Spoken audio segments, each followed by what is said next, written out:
Bismillahirrahmanirrahim. Assalamu alaikum. Students, I am making these short videos for you people ताकि आपको exam से पहले concept clear करने में थोड़ी सी हेल्प मिल जाए. Okay. Now proceeding towards the chapter that is the biotechnology and genetic modification. This is the chapter number 18 according to your CAIE's Biology 5090 syllabus. And these content point will be covered in my videos. Today, I will be talking only about the bacterias. I might not be able to teach you people in all the content point in the sequence, but I assure you that I will be covering all the points. Okay. So coming towards the bacteria, starting with the bacterias, uh, the content related to the bacteria is also included in the chapter disease and immunity and in the cell. So that's why I will be not only fixing myself or adhering myself only toward the with this chapter of genetic engineering. I will be giving you people some revision content points along with this lesson. Okay सबसे पहले बात कर लेते हैं bacteria के structure की. Bacterias are the unicellular organisms.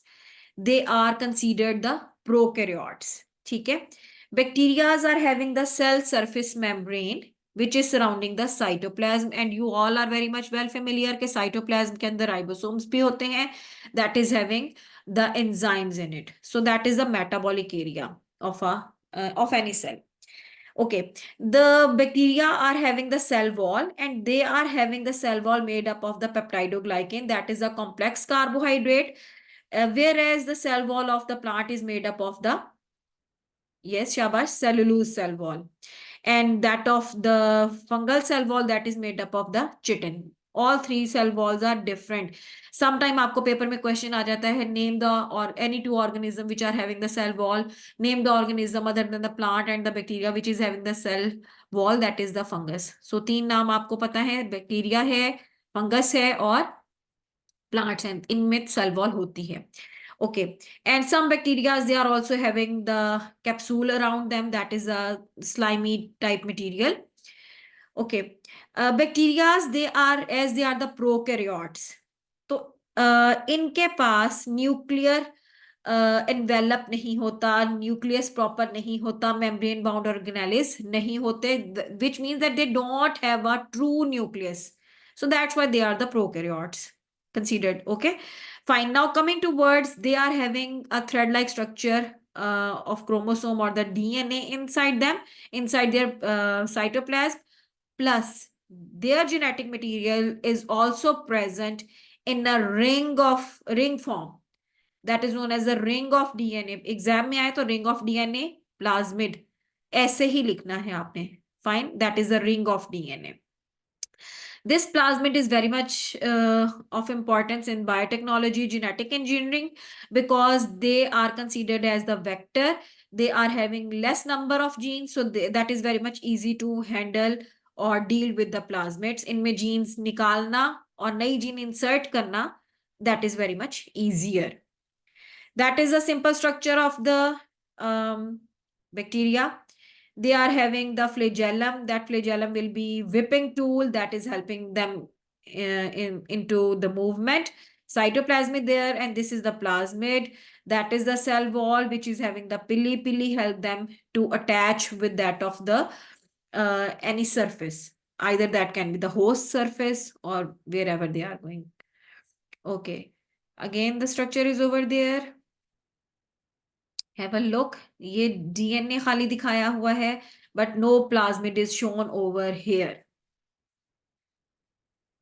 Next, coming towards the plasmids. अभी आपको बता देती हूँ, brief बता रही हूँ, but detail इंशाल्लाह next lectures में आपको बता दूंगी.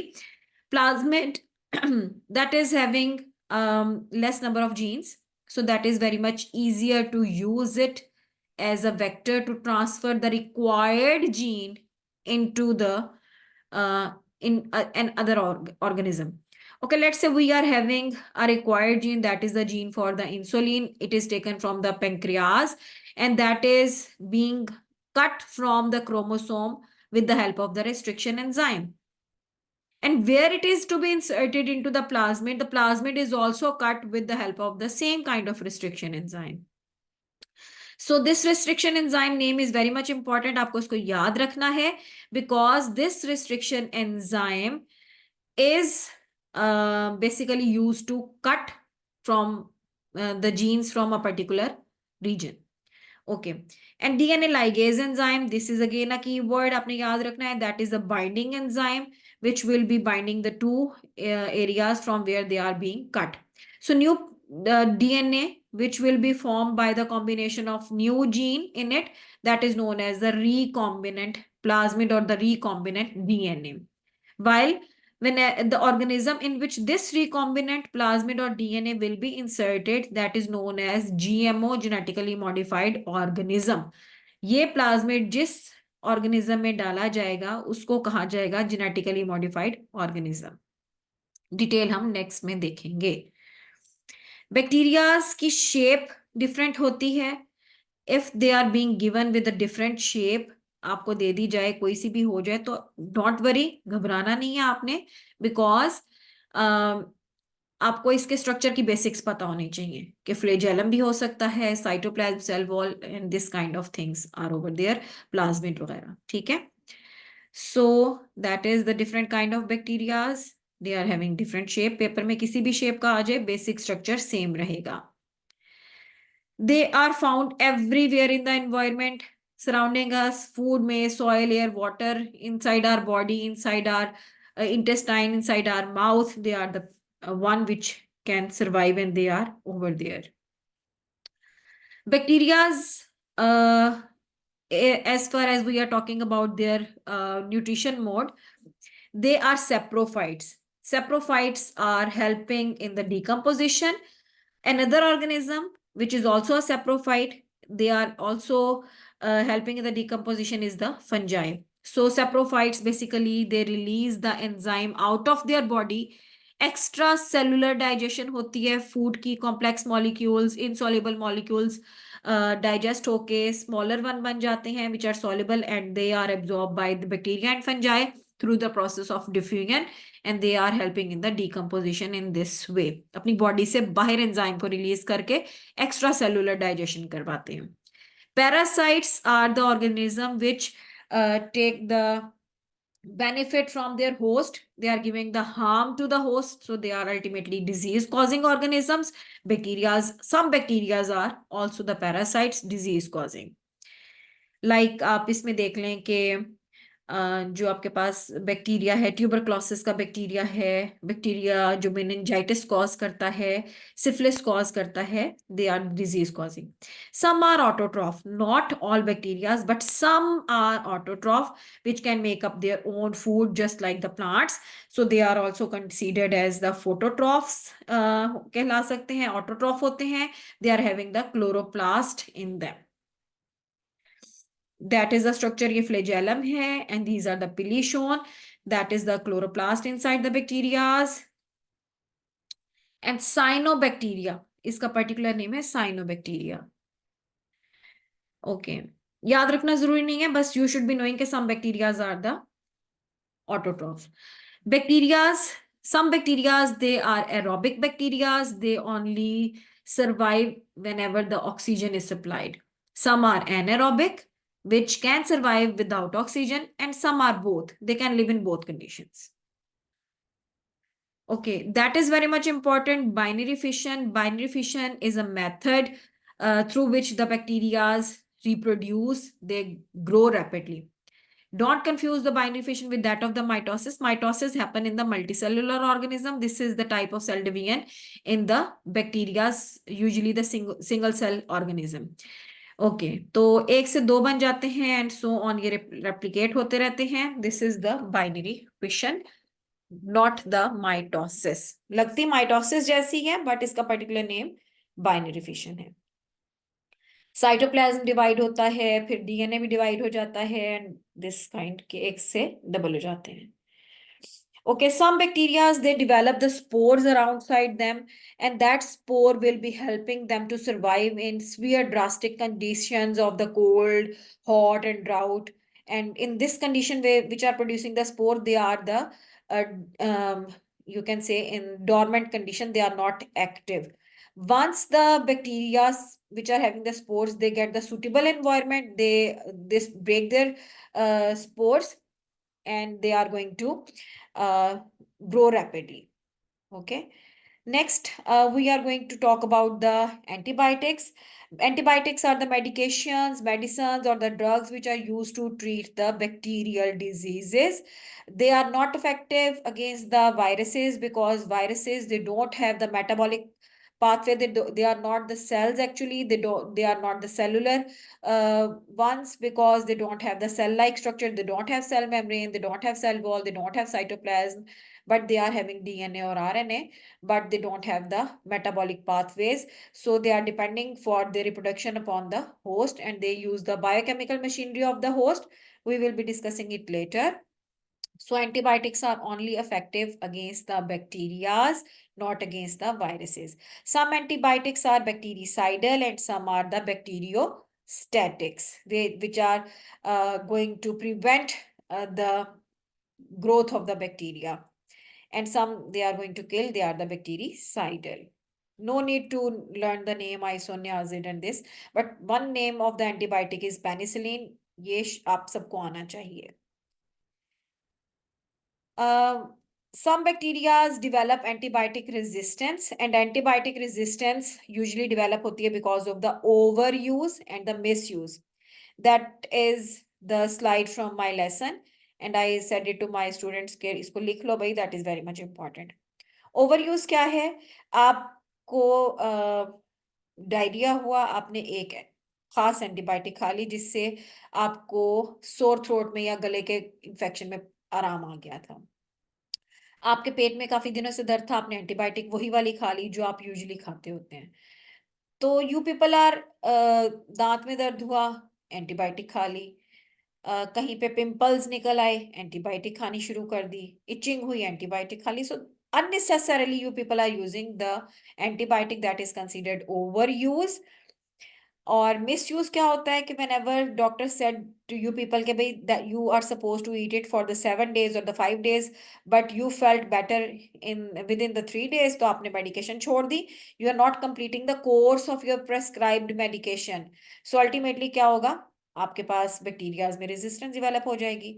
And you people are using the antibiotic which was not prescribed for you. आपके किसी दोस्त को प्रॉब्लम हुआ, एंड उसने उसको डायरिया हुआ या उसको गले में तकलीफ हुई, उसने एक एंटीबायोटिक खाई, उसको एक पूरा कोर्स उसका यूज किया, एक पर्टिकुलर टाइप नेम की एंटीबायोटिक खा ली, let's say that was the Augmentin, उसको आराम आ गया. बट आपके भी गले में दर्द हुआ, आपने ऑगमेंटिन खाई, बट आपके लिए वो आपको गले में प्रॉब्लम किसी और वजह से था. दैट वाज नॉट बिकॉज के सेम कंडीशन आपकी भी थी जो आपके दोस्त की थी, ऐसा नहीं था. तो आप, that is the miss use. You people are using wrong antibiotic. Okay. So overuse and misuse both are responsible for the antibiotic resistance. Next हमारे पास बैक्टीरियाज में हम एंटीबायोटिक यूज ही इसलिए करते हैं ताकि हम किसी डिजीज को क्योर करवा सकें, उसके अगेंस्ट फाइट कर सकें. बट ओवर यूज और मिस यूज से जब रेजिस्टेंस डेवलप हो जाएगी तो that is not good for us.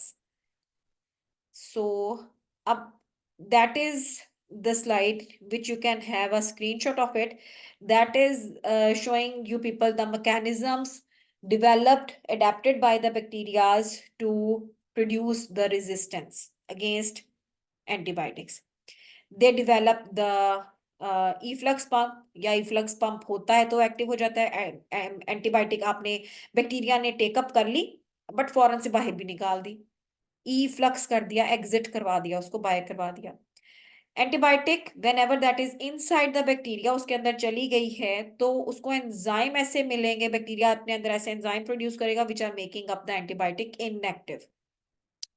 Bacteria might developed the target site which are not having the complementary shape with that of the antibiotic, तो alter target site हो जाएगी उसके पास. Cell wall के अंदर कुछ प्रोटीन चैनल्स होते हैं from where the antibiotics can come inside. So those will be modified or changed in such a way that the uptake of drug is inhibited it. Okay. Uptake of drug is inhibited, वो रुक जाता है, Uptake नहीं हो पाता. These are the slides in which you can see this is the bacteria. efflux हो गया, medicine अंदर आ गई, फटाफट से बाहर निकाल दी बैक्टीरिया ने. ठीक है.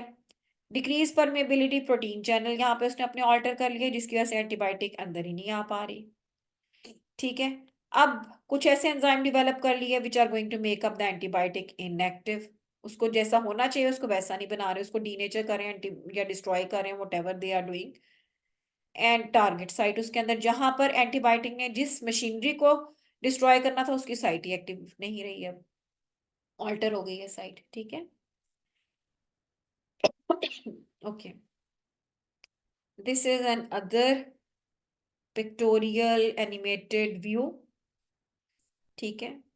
ये किस किस तरह से आपके पास ड्रग जो एंटीबायोटिक्स हैं उनकी साइट्स चेंज हो जाती है, उनके पास जो एंजाइम है उसको किस तरह से इनएक्टिव कर देते हैं. एंटीबायोटिक थी ऐसी बना वैसी गई है, एक्ट ही नहीं कर पा रही. ठीक है. और ईफ्लक्स पंप ओपन हो चुका है, ऑल्टर्ड बाइंडिंग साइट्स हो चुकी हैं. So that is the mechanism that how the bacteria develop antibiotic resistance inside them. But that is not necessary कि सारे bacterias disease ही cause करें. Some bacterias are very much good because some are the producer in a food chain. Fine, they can produce the food. They are the autotroph. They are having the chloroplast in them. Some are decomposers. Decomposers or the saprophytes. They are helping up to decompose the pile of the rubbish. Otherwise, आपको जगह जगह कूड़े के ढेर ही नजर आ रहे होते हैं. Once the organisms are being decompose, तो उनकी बॉडी के अंदर जो कार्बन, हाइड्रोजन, ऑक्सीजन, नाइट्रोजन वगैरह पैक हुई होती है, they are released into the environment. So they are also involve in the nitrogen cycle and the carbon cycle. Carbon cycle लिखना भूलिए, आप इसको एड अप कर सकते हैं. There are other uses as well. You can use them in the food production such as yogurt. आपके पास चीज बनाने में बैक्टीरियाज इन्वॉल्व होते हैं, हम आगे देखेंगे अभी. They are involved in cleaning up the oil spills. They are involved in the human digestion. I still remember कि छोटे होते में अपने बेटे को एक कोई साशे मिलता था जिसमें बैक्टीरियाज होते थे. सो वो उसको पानी में डिजोल्व करके हल्का सा एक्टिव, मतलब ताकि वो एक्टिव हो जाए उसके अंदर के एंजाइम, वो उसको दिया करती थी. तो उसकी डाइजेशन अच्छी रह जाती थी. ठीक है. सो ह्यूमन डाइजेशन में हेल्प करते हैं. आपकी गट के अंदर बहुत सारे बैक्टीरियाज हैं जो आपको डाइजेशन में हेल्प करते हैं और हमें पता भी नहीं है. ठीक है. दे आर बीइंग हमें कुछ इन्फेक्शन से भी बचा लेते हैं कुछ बैक्टीरियाज. ठीक है. अब वो किस तरह से, अब हम इनकी जीन्स को यूज कर सकते हैं. ठीक है. They are also involve in the vitamin production as well. Okay. Now next is, हमारे पास कुछ बैक्टीरियाज पैथोजेनिक होते हैं, बड़े खराब होते हैं बैक्टीरियाज जो आपको डिजीज कॉज कर देते हैं. ठीक है. तो अल्टीमेटली आपको उस डिजीज को क्योर करवाने में काफी टाइम भी लग जाता है और आप उसे कंट्रोल भी नहीं कर पाते. Sometime they are going to make your food spoiled. आपके फूड को खराब कर देते हैं. लाइक मिल्क की बात करूंगी, आपके सिलेबस में है चीज एंड योगर्ट. तो मिल्क अगर गर्मियां is if there is the summer season तो शाम तक खराब हो जाता है. वाइल विंटर में थोड़ा सा रह जाता है एक दो दिन, लेकिन उसके लिए आपको डेफिनेटली लो टेम्परेचर पे उसको रखना पड़ता है, फ्रिज में रख लेना पड़ता है. अदरवाइज फूड को स्पॉइल कर देते हैं. आपके पास अक्सर फूड का टेस्ट चेंज हो जाता है बिकॉज बैक्टीरियाज उसके अंदर जाकर उसको डिकम्पोज करने लगते हैं और अपने लिए एनर्जी लेना शुरू कर देते हैं, वो स्पॉइल हो जाता है. ठीक है. These are some bacterial diseases. You people are not supposed to learn all the names. आप टूथ डिके याद कर लें, आपके सिलेबस में है. सिफिलिस याद कर लें, that is again previous syllabus में भी था, अभी भी कहीं ना कहीं डायरेक्टली इन्वॉल्व है. ठीक है. टेटनस इजी है. ट्यूबरक्लोसिस वो याद कर लें. Next is you how you people are going to control the bacterias. भाई एंटीबायोटिक ले लें. ओके. एंटीबायोटिक तो चलें हर टाइम अवेलेबल नहीं है, फिर क्या कर सकते हैं आप, हीट के थ्रू. हर चीज के लिए एंटीबायोटिक यूज नहीं हो सकती. ठीक है. अब मिल्क अगर आप ले रहे हैं, फूड है, उसको अच्छी तरह से आपने हीट अप करना है. मिल्क को अच्छी तरह से हीट अप करें, पेस्चुराइज करें, बॉयल करें. फूड जब आप पका रहे हैं तो जिस तरह से आपके पास फिश है, मीट है, उसको प्रॉपरली कुक करें ताकि मीट के अंदर अगर कोई बैक्टीरिया है वो किल हो जाए ओवर हीटिंग से। प्लस आपके पास स्टेरिलाइजेशन एक मेथड है कि आप उसको स्टेरिलाइज कर लें, चीज़ों को सैनिटाइज कर लें, डिसइंफेक्टेंट यूज कर लें अपने किचन में, सर्फिसेज के ऊपर, यूटेंसिल्स के ऊपर। वैक्सीन्स यूज की जा सकती हैं। प्रॉपर तरीके से आपने उसको स्टोर करना है फूड को एयर टाइट कंटेनर के अंदर, या फिर आप जिस तरह से आपको पता है कि बैक्टीरिया ज्यादा सरवाइव नहीं करते इन स्वीट थिंग्स और in the you can say salty things. जो आपके पिकल्स होते हैं उनके अंदर प्रिजर्वेटिव्स भी डाले जाते हैं, और एक्स्ट्रा चीजें जो सॉल्टी होती हैं उनमें भी वो सरवाइव नहीं कर पाएंगे, because link it, extra sweet और सॉल्टी चीजों को लिंक करेंगे आप मूवमेंट ऑफ सब्सटेंसेस वाले चैप्टर से, कि how the water potential of the cell is going to be changed. Okay, जब आपने फूड को यूज करना है तो उसकी हैंडलिंग आपकी प्रॉपर होनी चाहिए, आपकी हैंड प्रॉपर वॉश हो, आपकी सरफेस क्लीन हो, आपके पास इक्विपमेंट यूटेंसिल्स वो क्लीन हो प्रॉपरली, आप उसमें ग्लव्स पहन सकते हैं। ठीक है, कुकिंग के बाद अपने एरिया को, वर्किंग स्टेशन को क्लीन कर दें, सैनिटाइज कर दें डिसइंफेक्टेंट के through. Okay, whenever bacterias are used in the biotechnology, जो अभी हम आगे देखेंगे कि bacterias are used in the production of yogurt and the cheese, या फिर इंसुलिन प्रोड्यूस करने के लिए यूज होते हैं फर्मेंटर्स के अंदर। So there are some ethical concerns related to those. हम बैक्टीरिया को यूज ही क्यों कर रहे हैं? बिकॉज बैक्टीरिया एक तो they are having a rapid reproduction rate. Syllabus में पॉइंट दिया हुआ है एग्जैक्ट वर्ड के साथ, याद रखना है इसको।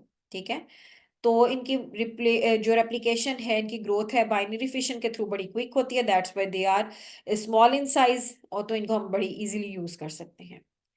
ठीक है, so now second thing is कि कुछ लोगों के पर्सनल बिलीव्स होते हैं, रिलीजियस पॉइंट ऑफ व्यू से इसको कंसीडर नहीं करते, they consider it playing with the nature, that you people are going to change the nature's law, you are going to interfere with the nature's. Ultimately जब आप किसी भी चीज में बैक्टीरिया यूज कर रहे हैं, लेट से कि जिस तरह से आपको मैंने प्रीवियस स्लाइड में दिखाया था जेनेटिक इंजीनियरिंग की, प्लाज्मिड में आप जीन्स इंसर्ट कर रहे थे इंसुलिन की। So you people are doing the artificial selection over there. some species are being chosen, all not all the bacterias they are being chosen, so fate of the species that become endangered, so they are going to disturb the um, your your ecosystem, so ecological harms are over there। And हम again यहाँ पे बता दूं आपको कि bacterias चूंकि reproduce एक तो जल्दी हो जाते हैं, सेकेंडली हैंडी होते हैं उनको यूज करना। सो ये कंटेंट पॉइंट एक आपके सिलेबस में था। ठीक है, इनकी मैनिपुलेशन और ग्रोथ बड़ी क्विक हो जाती है, तो इस पे कोई ज्यादा एथिकल इश्यूज नहीं आते, क्योंकि if you people are going to use the animals, so animal they can feel the pain and they can go in to the distress, जो कि बैक्टीरियाज नहीं कर पाएंगे, they are small in size. वो अगर किल भी हो जा रहे हैं तो दैट इज ओके। ठीक है, तो बिगर ऑर्गेनिज्म को यूज करने के बजाय दैट इज प्रेफरेबली कि आप स्मॉल ऑर्गेनिज्म को यूज करें। ठीक है जी, नेक्स्ट यहाँ पे अभी जो एथिकल कंसर्न, दोबारा उसकी तरफ आ जाते हैं। कुछ लोग इसको समझते हैं कि you people are doing unnatural things, that is very much right, yes you people are doing, you are changing the laws of nature. आप आर्टिफिशियल सिलेक्शन कर रहे हैं, but nature is promoting the natural selection. ठीक है, तो आपका और nature का क्लैश हो सकता है। religious point of view, say if you people are going to use the cows for or the sheep um, for transferring of the genes, so that can be offensive for some kind of religion. Now just imagine you people just took a gene of insulin from human pancreas and added up into the bacteria, and that bacteria was reproduced into the in fermenter, and you people are going to extract the insulin and inserting it to cure the diabetes in a human again। तो फिर आप किस तरह से कह सकते हैं कि आप जो हैं वो एक ह्यूमन और जो ऑर्गेनिज्म है उसको मिक्सअप नहीं कर रहे? बैक्टीरियाज जो हैं definitely they are producing insulin for your betterment, but that insulin is coming from the bacteria, but that is good, that is used to treat the diabetes in the person diabetic patients। You people are going to produce a single cell proteins with the help of the different kind of microorganisms such as fungi. ठीक है, तो that single cell protein is again a play with the vegetarians or vegans के साथ एक display ही है, दो because they are only the vegetarian, they are not eating up the meat, but they are taking the protein from microorganisms. That is quite strange to hear about it, है ना? ऐसा ही feel होता है ना? Okay, next चलते हैं fungi की तरफ। आई थिंक अब हमें यहीं पे स्टॉप करना चाहिए। इंशाल्लाह ताला फंजाई का मैं आपको फिर नेक्स्ट लेक्चर में समझाऊंगी। तब तक अपना बहुत सारा ख्याल रखना है आप लोगों ने, ठीक है? So see you in the next lecture. अगर आपको मेरी वीडियो अच्छी लगी हो तो प्लीज इसको लाइक, क्या था, शेयर और सब्सक्राइब जरूर कर देना मेरे चैनल को। मुझे थम्स अप देने हैं आपने, प्लस आपने क्या करना था, मुझे प्रमोट कैसे करना है मेरे चैनल को, यू हैव टू कमेंट, ठीक है? Then I will be uploading more videos. Thanks for watching, I hope you liked it. और अगर और सुनना चाहते हैं तो please share your comments. Thank you very much, take good care of yourself and your family. Allah Hafiz.